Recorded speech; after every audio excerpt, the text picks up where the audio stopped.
Laguna, último ponto do Tratado de Tordesilhas. Cenário de grandes batalhas navais, porto estratégico durante o Império. Vila tomada pelos farrapos, sede da República Catarinense. Um lugar marcado na história. Terra onde nasceu Anita Garibaldi, heroína dos dois mundos.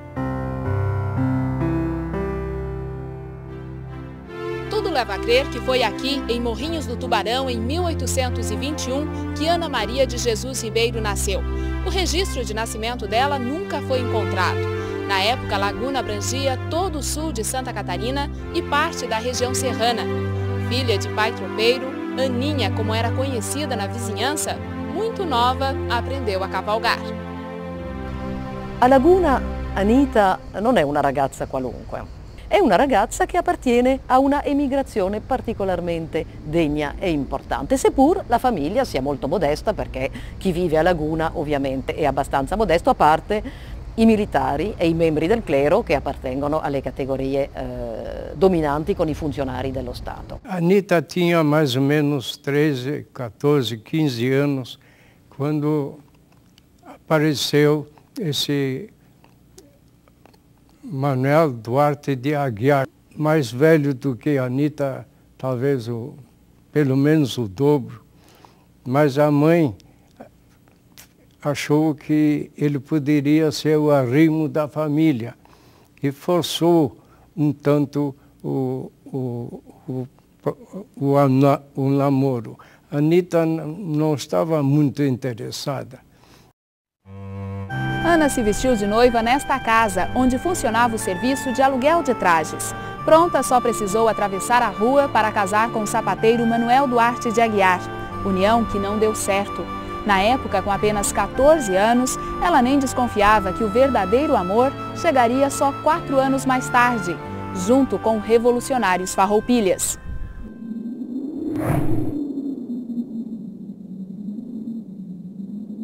Ela era uma revolta que envolvia estancieiros, envolvia gente poderosa do Rio Grande do Sul e que tinha uma base econômica da elite. O aumento do preço do sal pelo governo do Império, a diminuição dos impostos sobre o charque importado e a sobretaxação do produto nacional deram origem à Revolução Farroupilha. O movimento pretendia descentralizar o poder, proclamando repúblicas independentes. Giuseppe Garibaldi, um revolucionário italiano que acabara de chegar ao Brasil, se juntou às tropas de Bento Gonçalves no Rio Grande do Sul. Garibaldi construiu 2 barcos e, com um plano ousado, transportou as embarcações por terra da Lagoa dos Patos até a Lagoa de Tramandaí. 2 carretas puxadas por 200 bois levaram 6 dias para percorrer os mais de 80 quilômetros. Já em alto mar, um dos barcos naufragou durante uma tempestade na costa catarinense, o que não impediu a conquista de Laguna pelos farroupilhas. A República Catarinense foi proclamada em julho de 1839. Nesta mesa, a ata foi assinada, criando assim um novo país independente. Mas este não foi um processo pacífico. 5 dias antes, Garibaldi tinha vencido as tropas imperiais, numa batalha que se popularizou como a Tomada de Laguna. Há 3 anos, um teatro ao ar livre com a participação de 300 figurantes reconta o fato histórico. A entrada da barra estava cercada e os farroupilhas atacaram pela retaguarda. Aproveitaram a cheia para navegar no complexo lagunar por canais onde barcos normalmente não passavam. A estratégia surpreendeu as forças imperiais. E os homens liderados por Giuseppe Garibaldi venceram a luta. O reforço da infantaria e de lanceiros negros em terra consolidou o domínio republicano em Laguna.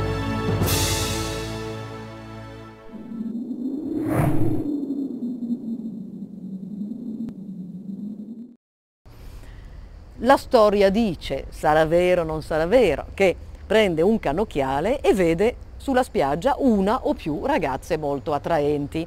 Allora decide di scendere, prende la sua barchetta e se ne va a riva.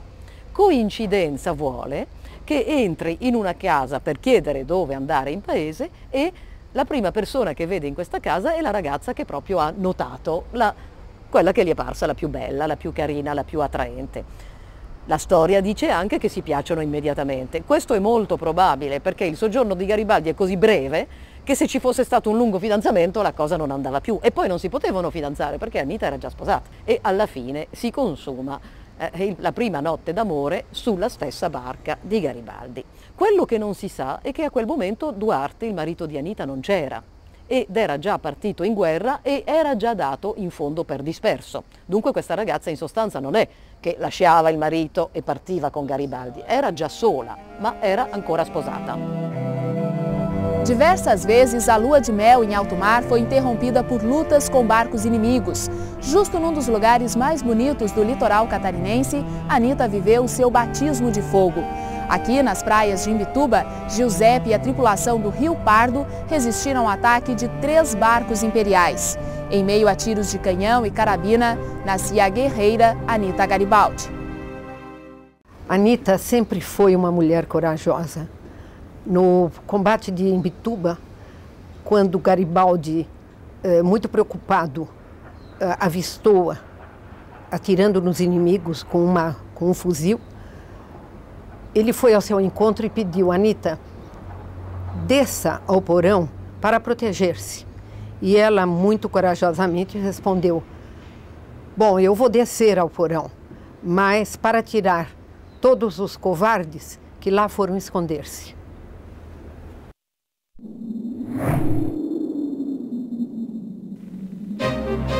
Diante da ameaça de expansão da República Catarinense, o Império intensificou o cerco à Barra de Laguna, extinguindo o comércio. A população descontente passou a questionar o movimento Farroupilha e acabou testemunhando uma das maiores batalhas navais que o Brasil já viu. Garibaldi tinha 6 navios. 5 comandantes foram mortos, um com um tiro de revólver que estava, o Garibaldi disse que estava para passar o braço no peito do comandante. E com isso, a Anita ali demonstrou a sua grande coragem. Ela atravessou umas 12, 15 vezes numa canoa o canal para trazer munição para os barcos. Ela sozinha, com um único remador, ela de peito aberto, corajosa, contrária aos conselhos de Garibaldi, que mandou que ela ficasse já na barra no lado sul. E com a imediata retirada do Canabar, ele mandou queimar os navios. O fato é que Garibaldi, Anita e todas as tropas que estavam aqui se retiram após a derrota na Batalha Naval e empreendem uma longa caminhada em direção ao interior do Rio Grande do Sul, que também foi muito complicada e muito difícil. A República Catarinense durou 3 meses e 19 dias. Derrotados, os farroupilhas precisaram traçar novas estratégias e a região de Lages pareceu ideal. Os moradores daqui continuavam favoráveis ao movimento. No Natal de 1839, Anita e Giuseppe já estavam na vila e vieram à missa na mesma igreja onde há 24 anos os pais dela tinham se casado. Mas os dois não ficaram longe das lutas por muito tempo.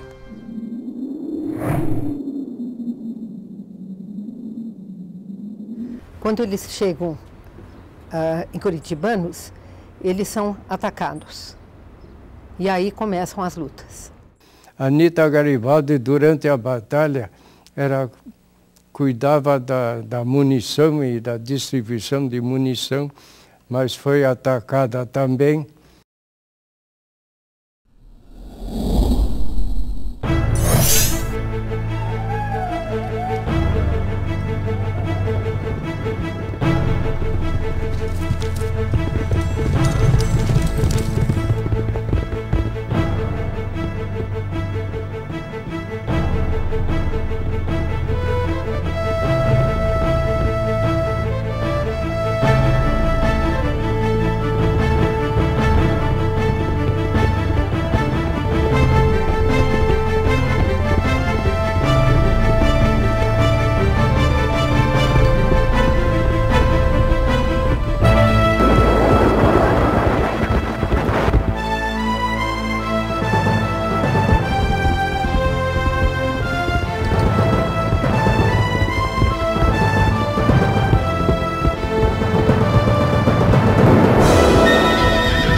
foi presa e conduzida à presença do general do Império, Melo de Albuquerque.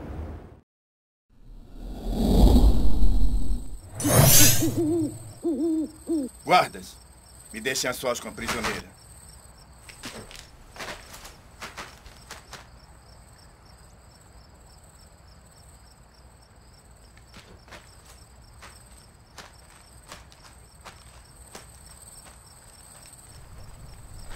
Ora, ora, ora, veja só quem temos aqui.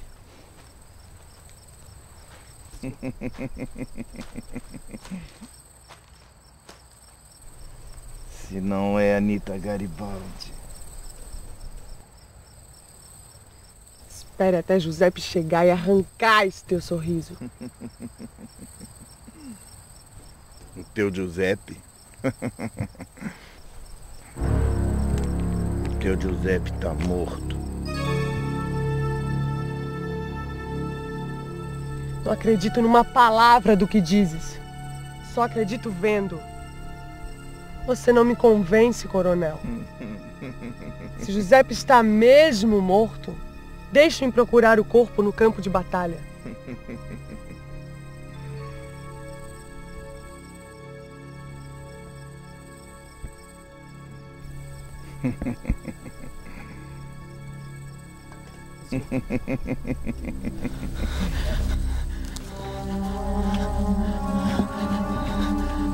Giuseppe?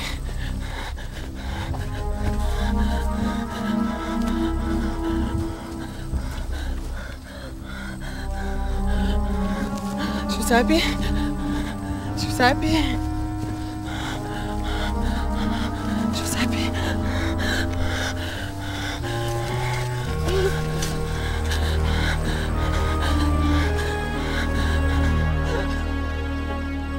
Giuseppe!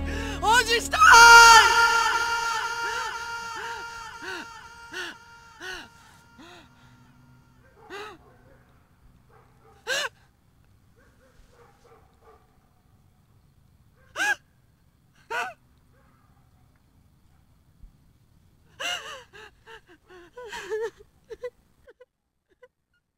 E ela obtém essa autorização. E ao ir ao campo e perceber que o Garibaldi não estava ali, ela consegue de alguma maneira fugir.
Ela chegou em Lages a pé.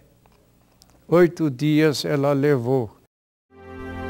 A fuga foi ainda mais heróica porque Anita já estava nos primeiros dias de gravidez. Mas o reencontro dela com as tropas trouxe poucos dias de tranquilidade. Os farrapos conquistavam território e não sabiam manter as posições. Acabaram deixando Santa Catarina.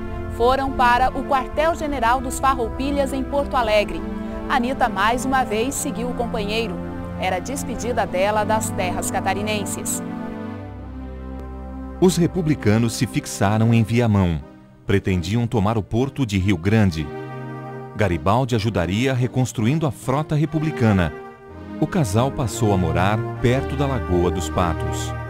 Foi onde nasceu o primeiro filho de Anita, Minotti, em 16 de setembro de 1840. 12 dias mais tarde, mãe e filho protagonizaram uma fuga dramática.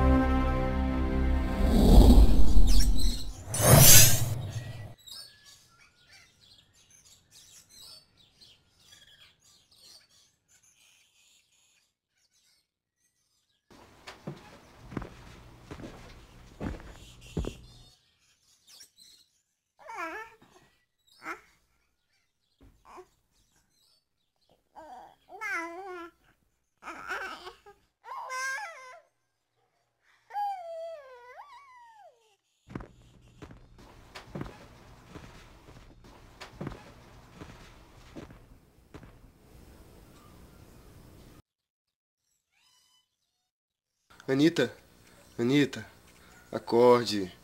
O pequeno Menotti tem frio e nós não temos nada para vesti-lo. Vou até Viamão comprar umas roupinhas para ele. Assim que possível, regressarei.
A presença de forças legalistas na região e a derrota nos últimos combates fez o líder farroupilha Bento Gonçalves determinar mais um deslocamento. Anita, Giuseppe e Menotti seguiram com a tropa para a região das Serras. Tentavam atingir São Gabriel, capital provisória da República Rio-Grandense.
tirada depois da subida do Rio das Antas, que houve muita morte, 9 dias de chuva ininterrupta.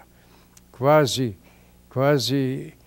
Anita perdeu o filho, o Menotti, o brasileiro.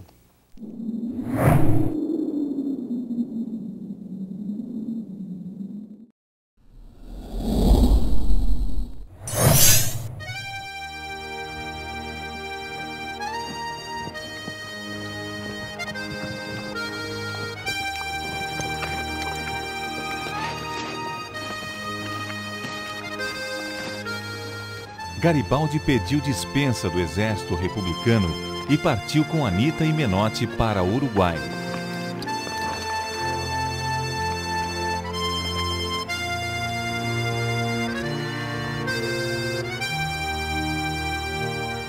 Junto, levou 900 cabeças de gado.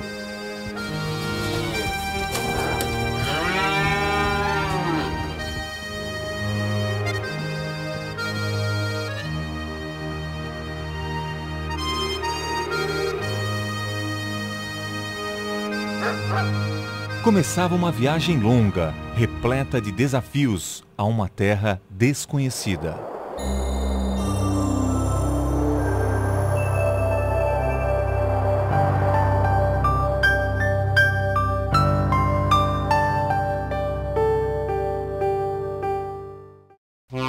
Montevidéu, capital da República Oriental do Uruguai. Na metade do século XIX, uma metrópole com mais de 40 mil habitantes. Porto estratégico para o mercado sul-americano. Aqui, os Garibaldi encontraram ativistas da Jovem Itália, movimento que sonhava com uma República Italiana unificada. Quando chegaram a Montevidéu, Anita, Giuseppe e Menotti vieram morar nesta casa perto do porto, hoje o Museu Histórico Nacional. Aqui, Anita se dedicou à família e ao lar, enquanto Giuseppe dava aulas de matemática. O casal muito pobre passou dificuldades. Porque nem o Garibaldi tinha rios de dinheiro, nem em Montevidéu era uma cidade em boas condições naquela época. Estava enfrentando uma guerra complicada, né? E às vezes a situação era de poucos recursos. O próprio Garibaldi menciona episódios em que, por exemplo, iam visitá-lo na casa dele e não tinha luz, né? Não tinha vela para se acender para as conversas acontecerem, ou mesmo os alimentos eram escassos. Anita e Giuseppe se casaram na igreja São Bernardino, onde a certidão de casamento ainda é conservada. No Uruguai, o casal teve mais 3 filhos, Rosita, Ricciotti e Teresita. A única imagem fiel de Anita foi pintada neste período pelo italiano Gaetano Gallino. Quando Anita e Garibaldi chegaram ao Uruguai, o Uruguai encontrava-se numa situação difícil. Estava ameaçado pelo ditador argentino Juan Manuel Rosas, que se unira a Manuel Oribe, uruguaio, para que transformassem toda a Bacia do Prata numa grande ditadura sob a chefia de Rosas. Garibaldi, conhecido pelas suas lutas aqui no Brasil, foi chamado para defender o Uruguai. Depois de lutar bravamente na Guerra Cisplatina, Giuseppe Garibaldi foi nomeado o comandante supremo das Forças de Defesa do Uruguai. Junto com tropas francesas e inglesas, ele restabeleceu o comércio entre as províncias do Rio da Prata. Em Montevidéu, Anita enfrentava sozinha outra luta. Rosita, com quase 2 anos, não resistiu à difteria e morreu nos braços da mãe. Temendo que Anita caísse em depressão, Garibaldi decidiu reunir a família em San Antônio del Salto, onde ele lutava contra o exército argentino. Anita ajudou trabalhando como enfermeira. Mesmo distante, Giuseppe acompanhava de perto a situação política da Itália. A vontade de retornar à terra natal era constante. Essa maneira que o Garibaldi encontrou de, digamos assim, tirar a pressão da situação política na Itália e da sua condição pessoal, envolveu diretamente a Anita Garibaldi. Foi ela que foi, digamos assim, escalada para seguir na frente e ver como é que estava a situação.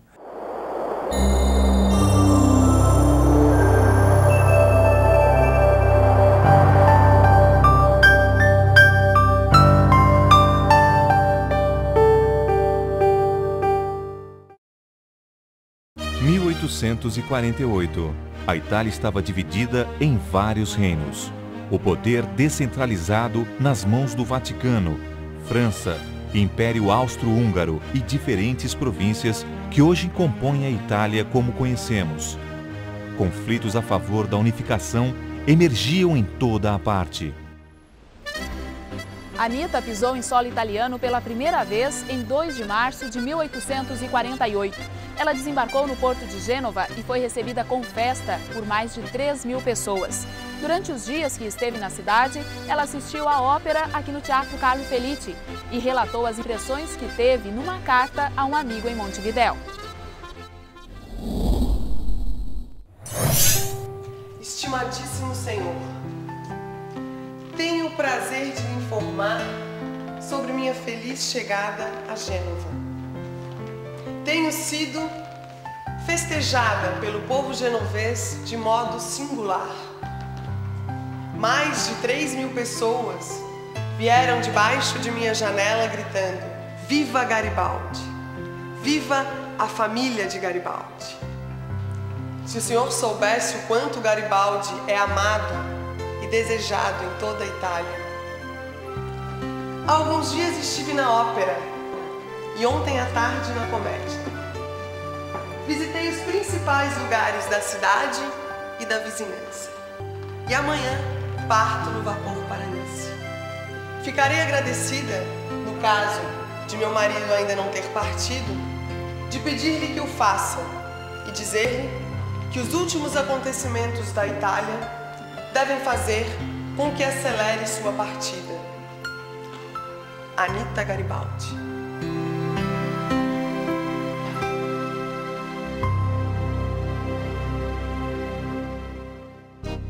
A pressão popular fez o Papa Pio IX decretar anistia aos criminosos políticos. Giuseppe Garibaldi não perdeu tempo. Recolheu os restos mortais da filha no cemitério em Montevidéu e seguiu com uma legião italiana ao encontro de Anita. O reencontro com o marido foi em Nice 3 meses depois de partir de Montevidéu.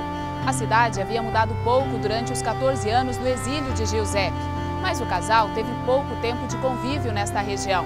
Ele mais uma vez se envolveu com lutas republicanas e partiu, deixando Anita e os filhos aos cuidados de Rosa Raimondi, matriarca dos Garibaldi.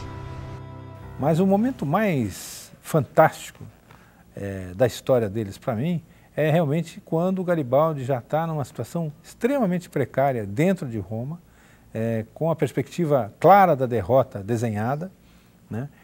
Praticamente cercado, ele e todos os romanos, e entra uma pessoa, uma mulher, que consegue, sabe-se como, atravessar todas as barreiras inimigas e fazer o trajeto desde Nice até Roma para reencontrar o marido. E arriva in Roma assediata e riesce a entrare e si presenta al marito, il quale marito dice: compagni, abbiamo un soldato in più.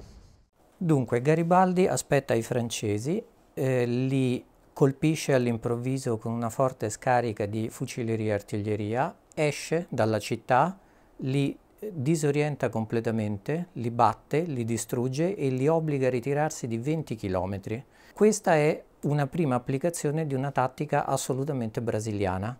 Non si usava in Europa una cosa di questo genere. Risulta che i francesi spararono su Roma e sulle difese della Repubblica ben 13.000 colpi di cannone. Era inevitabile che la Repubblica Romana dovesse cedere di fronte all'attacco concentrico di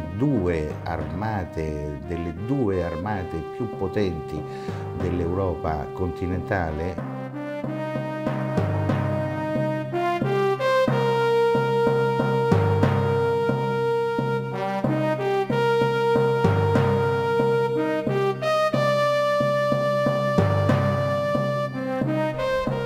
Após a queda da República Romana, a tropa garibaldina, com cerca de 4.000 homens, estava cercada por 60.000 soldados de vários exércitos.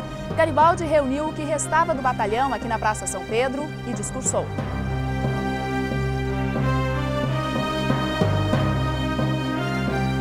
Soldados, eu saio de Roma! Quem quiser continuar a lutar contra o estrangeiro, venha comigo. Não posso oferecer-vos nem honrarias, nem soldo. Vos ofereço fome, sede, marchas forçadas, batalhas e morte. Quem ama a pátria, me siga!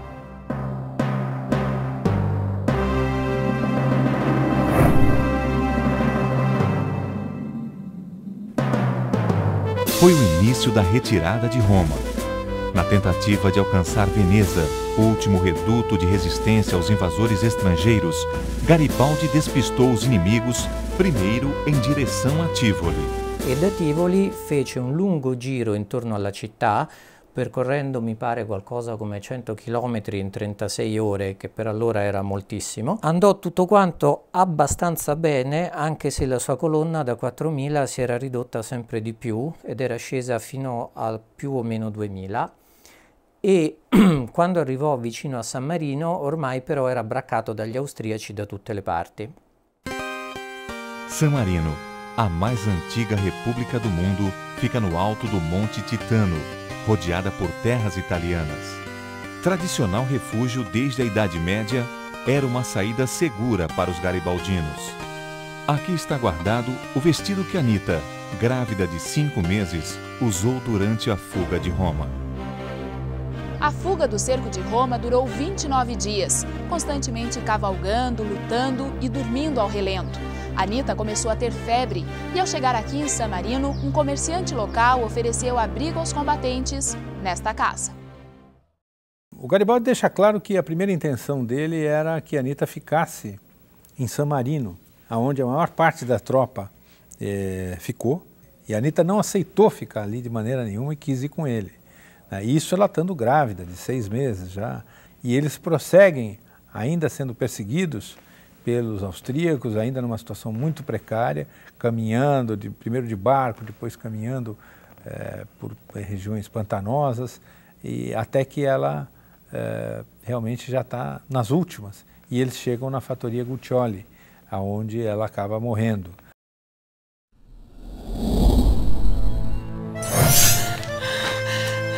Giuseppe, onde estamos?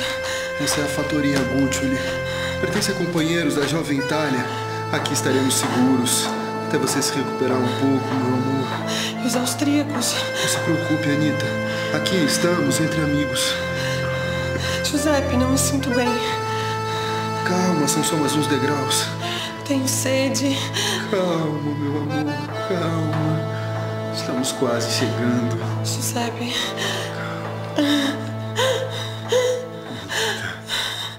Fica bem.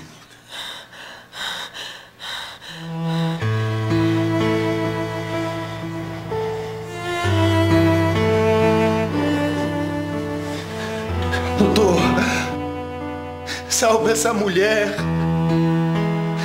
Não sabe quantas coisas nós já passamos juntos.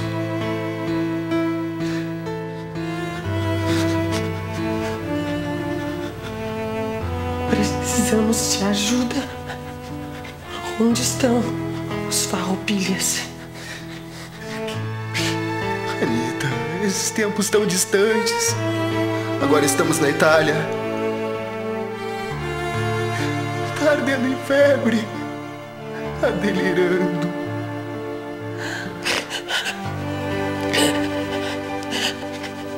Tenho sede. Anita! Não me abandona. Pelo amor de Deus. Pelo amor do nosso filho. Tu carrega no ventre.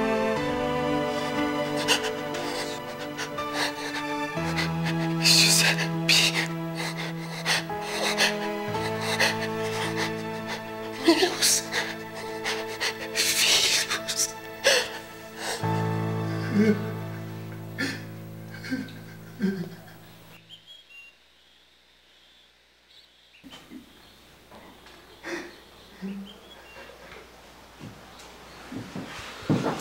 Vamos, vamos. Não há tempo.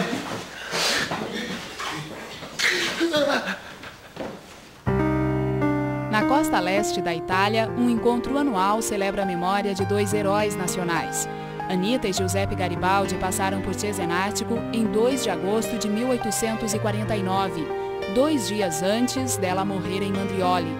Aquelas horas dramáticas agora são lembradas com alegria às margens do Adriático. Flores enfeitam o memorial com os nomes de quem dedicou a vida à unificação italiana. O histórico canal de Cesenatico, projetado por Leonardo da Vinci no século XV, parece voltar ao passado. Veleiros representam a Legião Garibaldina em fuga. Em pleno verão europeu, o desfile atrai olhares. Muitos não dispensam o uniforme garibaldino. Verde, vermelho e branco também são as cores da Itália. A 1 quilômetro da praia, as embarcações param em círculo. Autoridades jogam uma coroa de flores ao mar. Homenagem para Anita, símbolo de amor e de liberdade.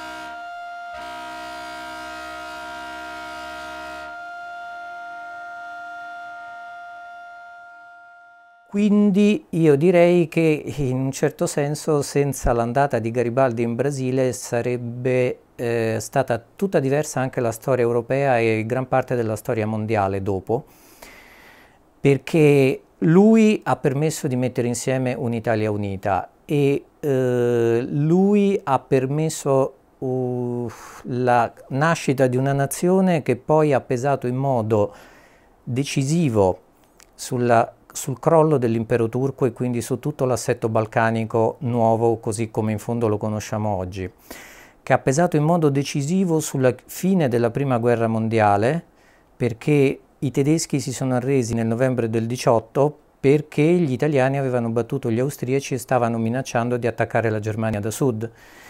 E questo si poteva fare solo con uno Stato unitario, certamente non con una confederazione di Stati come poteva essere prima. E non parliamo poi di tutto quello che è successo dopo. Per cui sicuramente se Garibaldi non fosse andato in Brasile, e direi anche se Garibaldi non avesse incontrato Anita quel famoso giorno in cui le disse «Fanciulla, tu devi essere mia», credo proprio che poi tutto il resto sarebbe stato, non lo so come, ma sicuramente tutto quanto diverso, completamente diverso. È uno di quei casi in cui la storia del mondo arriva a un bivio e cambia completamente a seconda di quello che succede in quel momento lì. Una figura che per la sua immediatezza, per la sua prorompente vitalità ha colpito enormemente l'immaginario collettivo del nostro paese. Fora da época, ela era corajosa, democrata, foi de uma fidelidade absoluta ao Garibaldi. Malgrado i doveri di madre, malgrado l'impellente nascita, Anita seppe rimanere sempre e prima di tutto un soldato. Ela demonstra ao longo da vida dela, em vários momentos, uma habilidade política que não nasceu da noite para o dia, né? E é muito provável que essa habilidade tivesse também como estímulo uma crença na fé republicana. Anita Garibaldi, ao lado de Garibaldi, foi a epopeia do século XIX. Exemplo de companheira, de amante, de esposa, de mãe. Anita notabilizou-se pela sua coragem, por ser uma mulher vibrante e, acima de tudo, por ser uma grande guerreira e a nossa heroína brasileira. Depois da morte em Mandrioli, o corpo de Anita teve 7 sepultamentos, o último aqui em Roma, na colina do Gianicolo, em 1931. Entre os italianos, a memória de Anita é muito forte, embora ela não tenha o mesmo reconhecimento na terra natal. Este é o monumento mais importante dedicado a uma mulher na Itália. Ironicamente, retrata uma brasileira. Cavalo empinado, recém-nascido no colo, revólver na mão. Síntese de uma vida de determinação, sofrimento, guerra e glória, movida por uma enorme paixão.